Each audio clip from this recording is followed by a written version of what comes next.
सलाम, नमस्ते, सत श्री अकाल। मैं हूं रजा और आप देख रहे हैं रजा ग्राफी की मिडिल ईस्ट रिपोर्ट। दोस्तों, आपको बता दूं, खुशखबरी ये है कि यूएई यानी आपका दुबई इस वक्त ईरान के साथ नॉर्मलाइजेशन पूरी तरह से कर चुका है। आपको मैं बता चुका हूं कि सऊदी अरब ने ईरान के साथ जैसे ही नॉर्मलाइजेशन किया, तुरंत सारे अरब देशों ने ईरान को अपना भाई बना लिया। ऐसे में आपको बताऊं, यूएई ने अपना एम्बेसडर, जी हाँ, अपना एम्बेसडर जो है, अभी देखिए ये है यूएई के लिए ईरान के एम्बेसडर, जो बहुत जल्द जो है अब यूएई के लिए भेज दिए जाएंगे और यूएई भी जल्द अपने एम्बेसडर को ईरान भेज देगा। इससे साफ जाहिर हो गया है कि यूएई भी तेज़ी से ईरान के साथ अपने रिश्ते ठीक कर रहा है। भैया, खेल बहुत बड़ा चल रहा है, बहुत ज़्यादा बड़ा खेल है और ये अच्छी बात है। मुस्लिम ममालिक के लिए ये काफ़ी अच्छी बात है और मुसलमानों के लिए इससे बेहतर। मेरी शर्ट पे ध्यान मत दीजिए, 150 रुपये की है। ये सबसे अच्छी खबर है। अब आपको एक और खबर देता हूं और उसको फुल स्क्रीन पर चिपकाता हूं ताकि आप और हम पर भरोसा कर सकें। मुझे मालूम है आप करते हैं, लेकिन और ज़्यादा भरोसा ज़रूरी है आपका। इस तस्वीर के ज़रिए समझने की कोशिश कीजिए। ओमान के एम्बेसडर ओमान में ही हैं ये, और ओमान के एम्बेसडर, ईरान के एम्बेसडर, सऊदी के एम्बेसडर और इराक के एम्बेसडर, इन चारों देशों के एम्बेसडर ने ओमान में मुलाकात की है। यानी बड़े बड़े अरब देश जो हैं एक तरफ अपना ग्रुप बना रहे हैं, अपनी दोस्ती और भाईचारे को ठीक कर रहे हैं। ये तमाम दुनिया के मुसलमानों के लिए बेहतरीन खबर है। दोस्तों, इसी के साथ रजा ग्राफी की तरफ से एक ब्रेकिंग न्यूज़ आपको दे रहा हूँ। इस वक्त बिल्कुल ताज़ा पूरी खबर नहीं आई, लेकिन जितनी भी आई है मुझसे रहा नहीं जा रहा, बता रहा हूँ आपको। इस वक्त खबर यह है कि सऊदी अरब की डेलीगेशन इस वक्त ईरान में है ताकि जल्दी रिश्तों को ठीक किया जा सके और दोनों ट्रेड भी जल्द शुरू कर सकें। जैसे दो दोस्त देश जो काम कर सकते हैं और जो करते हैं, वो तमाम काम, ट्रेड से लेकर सारी डील्स, सिक्योरिटी डील्स, वो सब दोनों देशों के बीच में हो सके। इसके लिए अब सऊदी अरब की डेलीगेशन की एक टीम ईरान में है। इससे बड़ी खुशी की बात एक और बताता हूँ आज, तो मतलब दुआओं का सिलसिला रुकना नहीं चाहिए। और अगर आपने अभी भी सब्सक्राइब नहीं किया है चैनल, तो फिर यार ये तो बहुत, मतलब आप फिर क्या ही करोगे ज़िंदगी में, मतलब पैदा ही क्यों हो अगर आप हमारे चैनल को सब्सक्राइब नहीं कर रहे हो। तो देखिए, इब्राहिम रईसी ने, यानी ईरान के प्रेसिडेंट ने सऊदी अरब के इनविटेशन को एक्सेप्ट कर लिया है बहुत जल्द। अब मतलब ये ऐतिहासिक होगा कि ईरान के राष्ट्रपति सऊदी अरब पहुँचेंगे। वहीं आपको पता है, सुबह सुबह मैं आपको फज्र के बाद रिपोर्ट देता हूँ, तो मैं ये सोच के देता हूँ कि चलो ब्रेकिंग न्यूज़ है, समझ रहे हैं आप, ब्रेकिंग न्यूज़ दे देता हूँ सुबह सुबह। आप नींद ख़राब करके कोई बात नहीं है, उसके बावजूद आप देखते नहीं हैं, पूरा दिन निकल जाता है, उसको ज़्यादा लोग देखते नहीं। और जबकि सबसे बड़ी खबर, जो खबर मैं इमीडिएटली पोस्ट कर देता हूँ, वो सबसे इंपॉर्टेंट होती है। बहरहाल आपको बता दूं कि सीरिया में, यही खबर मैंने आपको कल बताई थी, सीरिया में एक बार फिर से एयर स्ट्राइक हुआ और लगातार सीरिया के अंदर दमिश्क से लेकर कई जगह पर लगातार एयर स्ट्राइक ईरान को निशाना बनाकर इजराइल कर रहा है।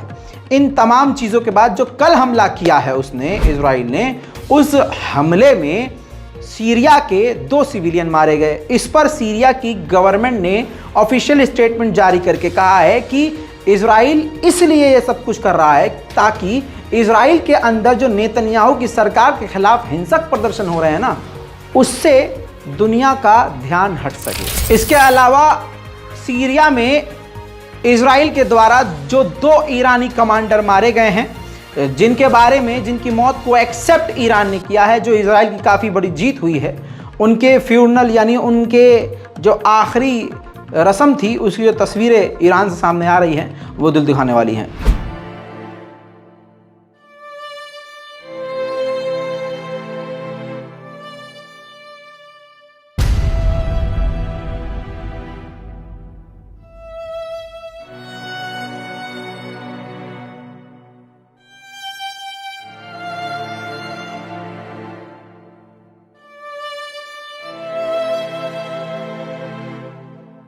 इसके अलावा ईरान के डिप्टी मिनिस्टर ने कहा है कि हम सीरिया के और भी एयर डिफेंस सिस्टम को मजबूत करेंगे।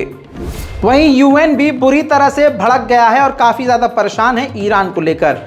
स्टेटमेंट जारी किया है कि इस साल के शुरुआत से लेकर अब तक 144 ईरानियन लोगों को ही ईरान की गवर्नमेंट ने फांसी सुना दी है। उधर ग्लोबल हीट वेव की रिपोर्ट के अनुसार एक ऐसी वर्ल्ड वाइड संस्था है जो ये देखती है कि पूरी दुनिया में कहाँ सबसे ज़्यादा गर्मी आएगी और कौन से पृथ्वी के हिस्से में सबसे ज़्यादा गर्मी पैदा होगी।